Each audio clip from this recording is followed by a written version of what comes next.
Polni avtomat ishlataylik. U buzilgan. Keyin buni olib tushirdik-da.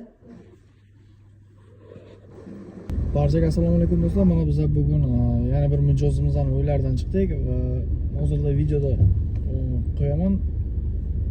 Bu mijozimizning shikoyatlari ya'ni kir mashinalari sushka vaqti, ya'ni quritish vaqtida qandaydir yomon shum chiqargan va o'shani aybini topib va remont qilib chiqdik. Hozir videoda yana ko'rib borasiz. Agar kimgadir shunaqa xizmatlarimiz kerak bo'lsa, agar pastki raqamlarga aloqaga chiqasiz, xizmatlarimiz Samarqand viloyati bo'ylab bor. Videoni iloji boricha yaqinlarga ulashib qo'yamiz do'stlar va yurakchani qizartirib qo'yamiz. Like tayamanglar.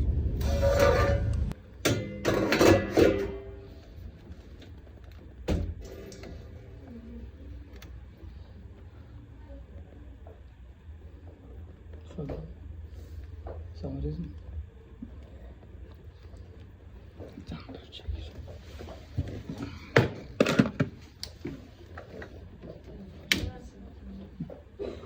Şpilka.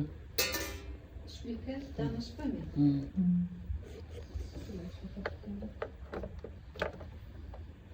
Chiqaradida, katta shunaqa biladimi? Yo'q.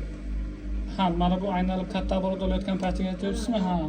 Agar yuki ko'p bo'lsa, sal neto ishlashi mumkin, sal qimirlashi mumkin. Bu yangi-ku. Aslida bu ovoz bundan chiqqanda. Nimaga deganda quritayotganda faqat pompa ishlaydi, keyin baribir ishlaydi-da aslida. Yo'q, bizning bir necha ketib chiqishmoqda. Mana hozir ishlayotgan ovozi mana shunday. Rabochiy xod ana shunday ovoz.